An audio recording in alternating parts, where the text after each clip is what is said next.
Namo tassa bhagavato arahato samma sambuddhassa. Namo tassa bhagavato arahato samma sambuddhassa. Namo tassa bhagavato arahato samma sambuddhassa. Puja ca puja niyanang etam manggala motamanti.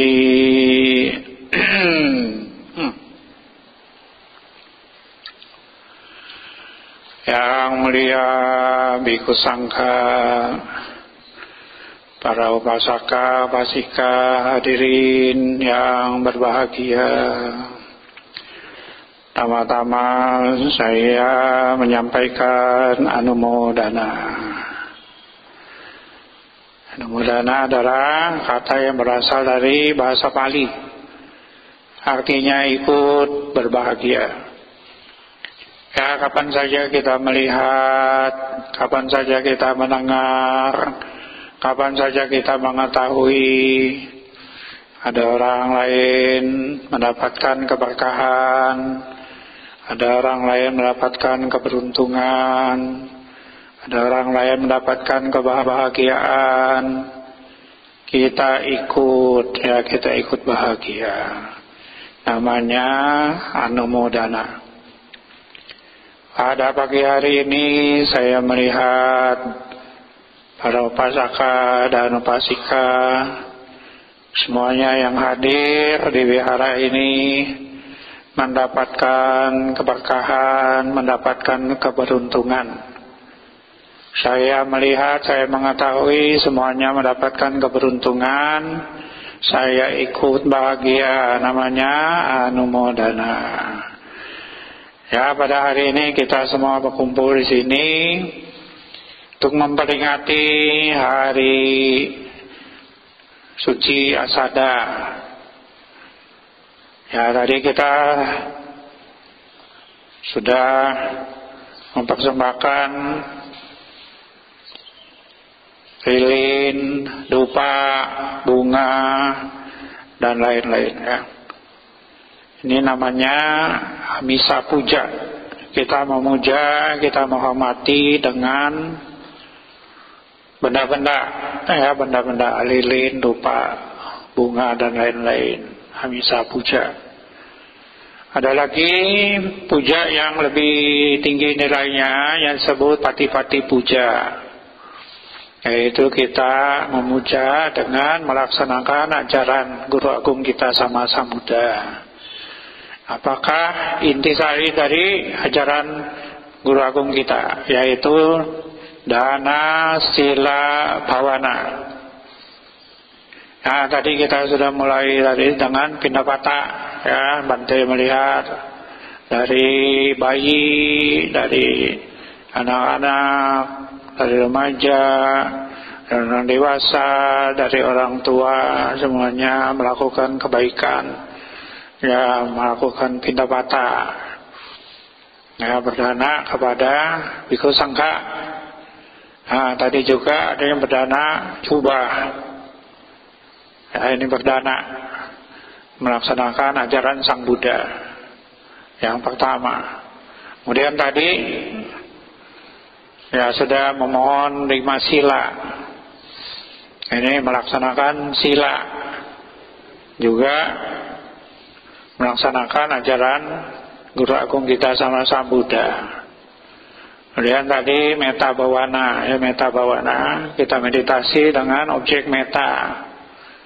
Ini juga kita sudah melaksanakan ajaran Sang Buddha. Ya, jadi kita sudah melaksanakan ajaran Sang Buddha. Dana, ya, pindapata, tadi memberikan dana makanan, dana jubah dan lain-lain. Melaksanakan sila, melaksanakan metta bhawana. Ini kita melaksanakan ajaran Sang Buddha. Ini juga merupakan puja, namanya pati-pati puja. Nah, di dalam Manggala Sutta, Guru Agung kita Sama Sambuddha sudah mengajarkan ada 38 keberkahan. Nah, salah satu dari 38 keberkahan itu adalah puja ca puja niyanang eta manggala mutama. Kita memuja menghormati yang patut dipuja, yang patut dihormati, maka kita dapat keberkahan. Jadi semuanya umat-umat hari ini yang hadir ya memperingati hari suci Asada, semuanya sudah melakukan Amisa Puja, kemudian Pati-Pati Puja, semuanya dapat keberkahan. Bante melihat, mengetahui semuanya dapat keberkahan, ikut bahagia, namanya Anumodana ya. Kita setiap tahun memperingati hari suci Asada ya, ada yang baru pertama kali, ada yang sudah 2 kali, 3 kali, dan seterusnya ya. Hari suci Asada ini sangat penting ya, dalam sejarah kehidupan dari Guru Agung kita sama Sang Buddha. Karena pada hari bulan purnama dalam bulan Asada ya, bulan Asada ini adalah nama bulan ya, bersamaan dengan bulan Juli ya. Kalau kita penanggalan Masehi bulan Juli, bulan Asada itu bulan Juli. Bulan purnama dalam bulan Asada adalah satu peristiwa yang sangat penting ya, sangat penting. Karena pada bulan purnama dari bulan Asada ini, Guru Agung kita sama Sang Buddha memberikan pelajaran kepada 5 orang pertapa, memberikan khotbah pertama yang disebut Dhamma Cakkappawatana Sutta, memutar roda Dhamma ya. Sejak saat itu sampai sekarang roda Dhamma sudah berputar dan akan berputar terus pada waktu-waktunya akan mendatang ya. Oleh sebab itu pertama kali diputar itu sangat penting ya, sangat penting ya, kepada 5 orang pertapa ya. Jadi dalam khotbah itu tadi sudah diperdengarkan ya. Ada khotbah Dhamma Cakkappawatana Sutta ya. Jadi chanting Dhamma Cakkappawatana Sutta ya. Jadi kalau yang sudah pernah ikut ziarah ya, ziarah ke tanah suci Nepal dan India ya, kalau umat Buddha ziarahnya ke Nepal dan India ya. Ada 4 tempat yang patut dikunjungi oleh umat yang mempunyai keyakinan ya. Umat Buddha ini terdiri dari orang yang sudah meninggalkan hidup keduniawian seperti para bante, para biku, dan umat yang masih jalankan hidup berkeluarga ya, para upasaka upasika. Umat Buddha ini ya apabila memungkinkan ya, paling minimal lah sekali dalam hidup kita ziarah ya, ziarah ke 4 tempat suci ya. Bagi umat Buddha ada tempat 4 suci yang patut dikunjungi ya. 1 Taman Lumini ya, sekarang di Nepal. Ini adalah kelahiran dari Bodhisatta Pangeran Siddhartha ya. Tempat yang kedua yang patut dikunjungi adalah Sarnath atau Taman Rusa ada isi Patana, di mana yang kedua adalah tempat di mana Bodhisatta atau Pangeran Siddhartha itu mencapai kesempurnaan menjadi sama Sang Buddha ya, di Bodh Gaya. Tempat ketiga yang patut dikunjungi adalah di Sarnath ya, di Taman Isi Patana ya, Taman Isi Patana di Taman Menjangan, di mana Sang Buddha pertama kali mengajarkan Dhamma kepada 5 pertapa ya. Beliau mencapai kesempurnaan di bawah pohon Bodhi, kemudian mengajarkan hasil penemuan beliau ya, kepada 5 orang pertapa. Ini disebut Dhamma Cakkappawatana Sutta, pemutaran roda Dhamma ya. 45 tahun sebelum tahun Buddhis. Ya, tahun Buddhis itu dihitung sejak Guru Agung kita sama Sang Buddha meninggal dunia. Ya, Guru Agung kita meninggal 45 tahun ya setelah mengajarkan Dhamma, 45 tahun setelah mencapai kesempurnaan jadi Buddha. Nah, jadi beliau sudah memutar roda Dhamma. Nah, sekarang ini tahun Buddhis 2563. Nah, beliau sudah memutar Dhamma 45 tahun ya sebelum tahun Buddhis. Jadi roda Dhamma ini sudah berputar. Ya, 45 tahun tambah 2563. Ya, jadi sudah 2600 berapa itu? 2608. Ya, sudah 2608 tahun. Ya, roda ini sudah berputar sampai sekarang dan akan berputar terus pada waktu yang akan datang. Ya, jadi peristiwa ini sangat penting ya, sangat penting karena pada saat itu nanti ada Sangga, Arya Sangga, ada orang suci ya. Ada 6 orang suci, Sang Buddha, kemudian dengan 5 orang pertapa ya, setelah mendengarkan ajaran Sang Buddha ya, mereka semuanya satu persatu mencapai kesucian. Jadi ada 6 orang suci, sehingga pada saat itu terbentuklah Arya Sangga. Arya Sangga. Tadi kita sudah berlindung ya pada Buddha, Dhamma, Sangha. Nah, Sangga ini Arya Sangga, kita berlindung pada Arya Sangga, yaitu Sangga yang terdiri dari orang-orang suci, ya, orang-orang suci. Nah, jadi pertama kali Sangga itu muncul di dunia, nah, itu waktu 2600 tahun yang lalu. Nah, kita berlindung sampai sekarang ya. Tadi Sanggang Saranang Gacchami. Nah, kalau Budang Saranang Gacchami ya sudah ada, Damang Saranang Gacchami sudah ada, Sanggang Saranang Gacchami itu waktu pemutaran roda Dhamma ya. Ya, jadi Sang Buddha memberikan khotbah pertama ini ya, memberitahu pada 5 orang pertapa bahwa ada 2 cara ekstrim yang harus dihindari oleh seorang pertapa. Satu yaitu dengan mengumbar hawa nafsu indriya ya, namanya kama suka lika niyoga. Nah, ini disebut tidak Arya, tidak mulia ya, tidak mulia. Ini seperti orang biasa ya, gamo ya, potujaniko, orang biasa.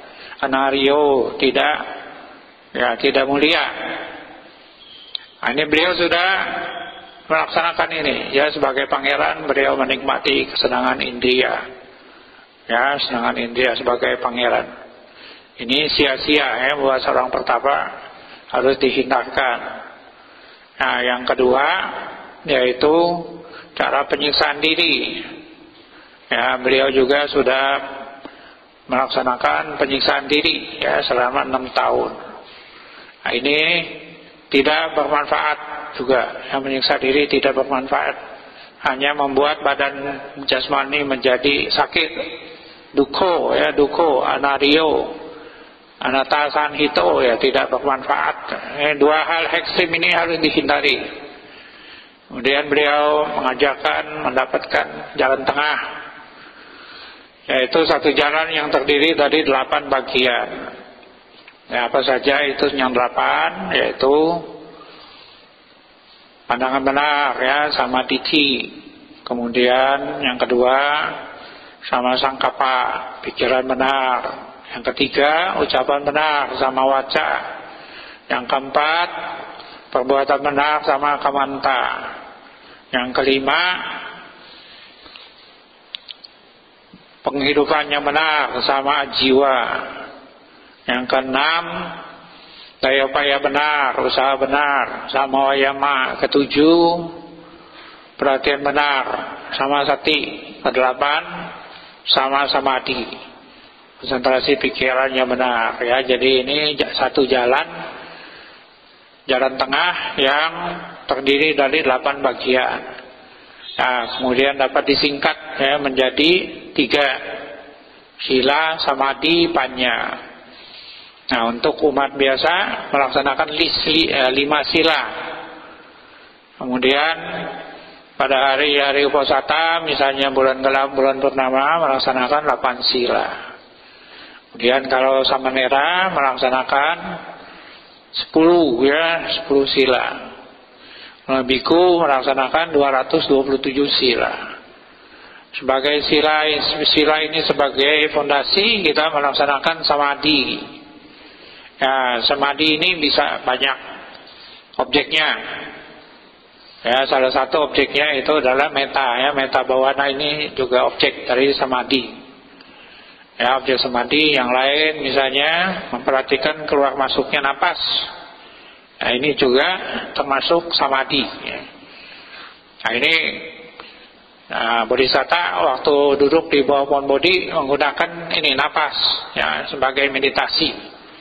Ya, meditasi duduk di bawah pohon bodhi menggunakan objeknya keluar masuknya napas, namanya anapanasati. Nah, ini anapanasati kalau dilaksanakan terus secara terus menerus, makin lama makin mendalam, ya bisa mencapai keadaan meditasi yang mendalam yang disebut jana. Ya, jana yang rupa jana ini ada 4. Ya, rupa jana 1, rupa jana kedua, rupa jana ketiga, rupa jana keempat. Nah, dari rupa jana keempat dapat mengembangkan ya pengetahuan yang lebih tinggi lagi. Ya, beliau mengembangkan ya mendapatkan 3 pengetahuan. Yang ke-1 pengetahuan bahwa kehidupan beliau yang lalu. Jadi dari 1 kehidupan yang lalu, 2 kehidupan yang lalu, 4 kehidupan yang lalu, 8 kehidupan yang lalu. Nah, beliau ingat itu. Ya, setelah mengembangkan rupa jana tingkat 4 tadi. Kemudian pengetahuan yang kedua yang beliau dapatkan, nah, beliau mengetahui itu kelahiran dan kematian makhluk-makhluk sesuai dengan karmanya masing-masing. Ya, kalau yang karmanya baik, nanti setelah meninggal dunia lahir lagi di alam bahagia. Ya, orang yang melakukan karma buruk setelah meninggal dunia, maka lahir lagi di alam menderita. Nah, ini pengetahuan kedua yang beliau dapatkan. Pengetahuan ketiga yang beliau dapatkan yaitu beliau menemukan itu jalan ya. Jalan untuk mengakhiri duka yang terdiri dari 8 yang tadi sudah disampaikan. Ya, dengan diketemukannya jalan untuk mengakhiri duka, maka beliau sukses ya menjadi sama sambuddha ya.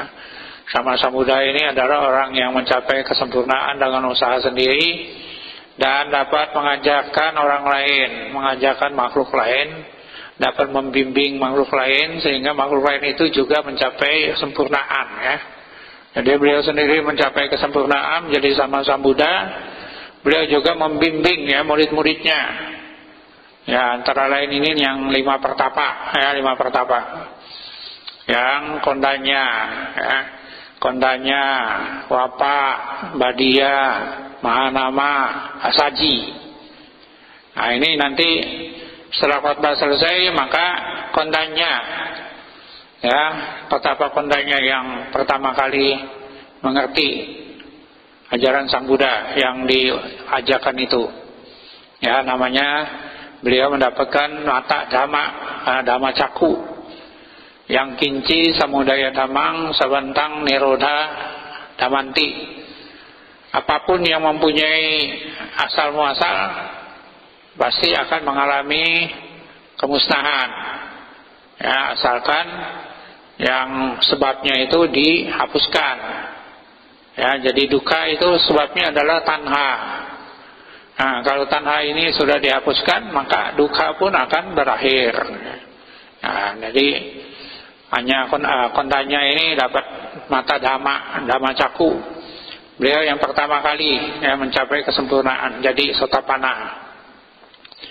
Kemudian yang empat orang itu, 4 pertapa itu satu persatu ya juga mencapai kesucian. Makanya di dunia pada saat itu ada 6 orang suci ya, Sang Buddha 1 dengan 5 orang pertapa. Jadi ada 6 orang suci.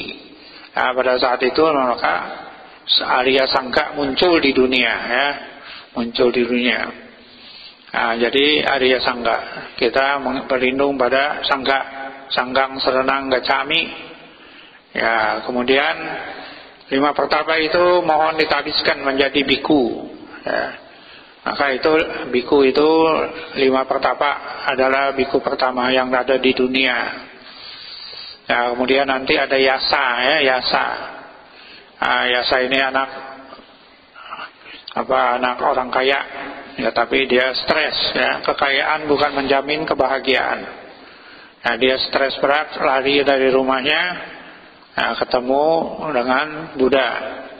Nah, Buddha memberikan pelajaran sehingga Yasa juga jadi orang suci. Ya, mohon ditabiskan menjadi biku. Kemudian Yasa itu mempunyai 54 ya, kawan-kawan, dan semuanya juga yang minta pelajaran kepada Sang Buddha, dan Sang Buddha memberikan pelajaran, dan mereka pun semua jadi orang suci, dan mohon ditabiskan menjadi biku. Nah, jadi pada saat itu ada 60 biku, ya, yang sudah semua mencapai tingkat kesucian arahat. Ya, mencapai kesucian arahat ada 60 biku. Ya, 5 pertapa ditambah 1 Yasa ada 6. Ditambah 54 ya, kawan-kawan Yasa ada 60 orang biku. Ya, semuanya mencapai kesucian arahat. Mohon ditabiskan jadi biku, ya, semua jadi biku. Kemudian 60 biku ini ditugaskan untuk mengajarkan dhamma yang indah pada awalnya, indah pada pertengahannya, indah pada akhirnya, untuk kebahagiaan, untuk kesejahteraan, ya, bagi orang banyak. Jadi tujuan ajaran Sang Buddha itu untuk kebahagiaan, ya. Ya, jadi untuk mengakhiri derita dan mencapai kebahagiaan. Ini tujuan utama dari ajaran Sang Buddha. Ya, jadi 60 orang biku itu diutus.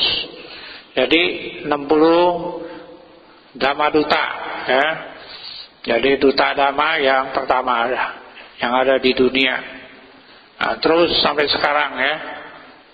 Sampai sekarang juga biku-biku Sangha Theravada Indonesia yang berjumlah kurang lebih 100, ya. Sekarang anggota dari STI ya, kurang lebih 100, ya, 100 biku. Nah, ini pun melaksanakan instruksi dari Sama Sang Buddha dari zaman dulu sampai zaman sekarang. Ya, kemudian ini adalah masa wasa, ya, setelah Masada ini adalah masa wasa. Ya, jadi ada peraturan biku tidak mengembara selama 3 bulan. Ya, maka di Wihara Dhammacakka ini ada 7 biku yang berkuasa di sini, ya. Kemudian Sangha Theravada Indonesia juga sudah mengadakan musyawarah, dan Persamaan Agung juga mengadakan rapat pimpinan yang musyawarahkan biku-biku berpuasa, ya, bertempat tinggal selama 3 bulan, ya, di tempat-tempat yang sudah ditentukan, ya. Bantai Subala ada di Japus, Bantai Panyawaro ada di Mendut, Bantai Joti ada di Jogja, dan lain-lain. Ya, ini adalah peraturan biku, ya, winaya.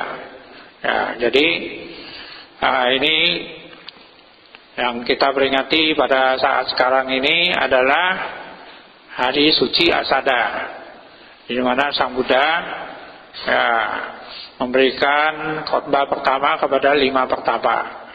Ya, dengan demikian maka roda Dhamma sudah berputar, ya, sejak saat itu sampai sekarang dan sampai yang akan datang. Nah, kita sebagai murid-murid Sang Buddha, ya, kita melaksanakan, ya, ajaran Sang Buddha untuk mengakhiri duka. Ya, tujuan akhir dari ajaran Sang Buddha itu adalah untuk mengakhiri duka. Ya, untuk mengakhiri duka maka jalannya adalah sila samadhi panya tadi yang sudah disampaikan. Ya, sila adalah 5 sila untuk umat rumah tangga. Kemudian Untuk Samanera ada 10 sila, untuk biku ada 227 sila. Dengan sila ini sebagai dasar yang mengembangkan samadhi. Ya, dari samadhi ini misalnya pernapasan, anapanasati.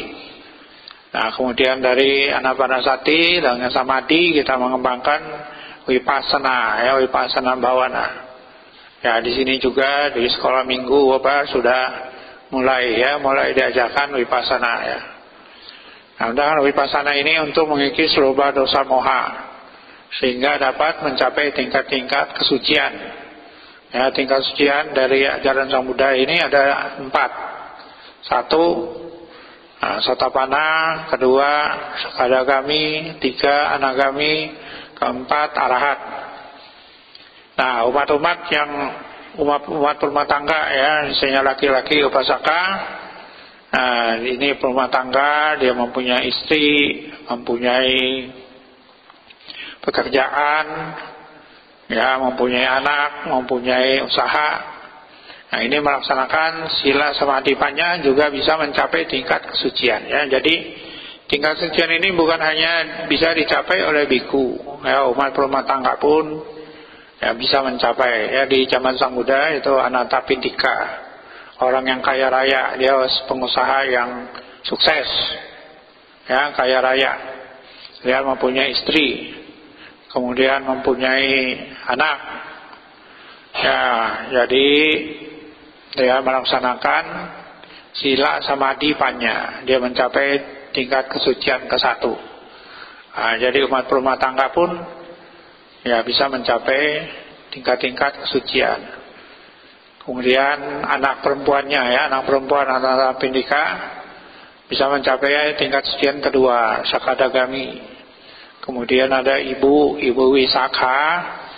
Ya, ini mempunyai suami, mempunyai anak, ya, anaknya banyak. Yang melaksanakan sila samadhipanya ya bisa mencapai tingkat kesucian ke-1, ya, Sotapanna. Demikian juga nanti ya yang lain-lain, ya, ada yang mencapai tingkat kesucian ke-3, ada yang mencapai kesucian ke-4, ya, Raja Suddhodana bisa mencapai tingkat kesucian ke-4 Arahat. Juga ada seorang jenderal, ya, Jenderal Siha namanya, juga bisa mencapai tingkat kesucian ke-4 Arahat. Ya, dari zaman dulu, dari zaman Sang Buddha sampai sekarang, ya, kalau melaksanakan sila samadhipanya maka bisa mencapai tingkat-tingkat kesucian. Ya, demikian juga upasaka upasika yang ya laki-laki punya istri, punya usaha, ya, punya anak, bisa mencapai ya melaksanakan sila samadhipanya. Demikian juga upasika, ya, yang punya suami, ya, yang ya punya anak, punya rumah tangga, ya, melaksanakan sila samadhipanya juga bisa mencapai tingkat-tingkat kesucian, ya, dari zaman Sang Buddha sampai zaman sekarang. Ya, oleh karena itu setiap tahun kita peringati, ya, hari Asada ini. Nah, kita mengulang lagi, ya, melaksanakan lagi sila samadhipanya sampai akhirnya kita mencapai tingkat-tingkat kesucian. Ya, dari tingkat kesucian ke-1 Sotapanna, kedua Sakadagami, 3 Anagami, ke-4 Arahat. Nah, kalau sudah mencapai Arahat namanya disebut Asekha. Ya, orang yang sudah selesai. Ya, sudah selesai. Jadi kalau murid, ya, kita sudah selesai, belajarnya sudah selesai. Nah, ini Arahat adalah murid yang sudah selesai. Ya, namanya Asekha, yang tidak harus berlatih lagi, sudah selesai. Katang Paraniang, apa yang harus dilakukan sudah selesai dilakukan. Ya, sudah mencapai tujuan akhir dari ajaran Sang Buddha. Ya, mencapai kesucian Arahat. Nah, ini tujuan akhir dari ajaran Sang Buddha. Nah, kita setiap tahun ya melatih lagi, mengingatkan lagi, melatih lagi terus. Ya, kalau sampai kesucian Arahat, maka kita dapat kebahagiaan yang paling tinggi. Ya, disebut Nibbanang Paramang Sukhang. Yaitu nibbana adalah kebahagiaan paling tinggi. Ini tujuan akhir dari ajaran Sambuddha. Ya, semoga kita semuanya ya memupuk, mengumpulkan paramita dari satu tahun ke tahun berikutnya, ya, sampai kita dapat mencapai kebahagiaan tertinggi. Ya, semoga semua makhluk hidup berbahagia. Ya. Sadu, sadu, sadu.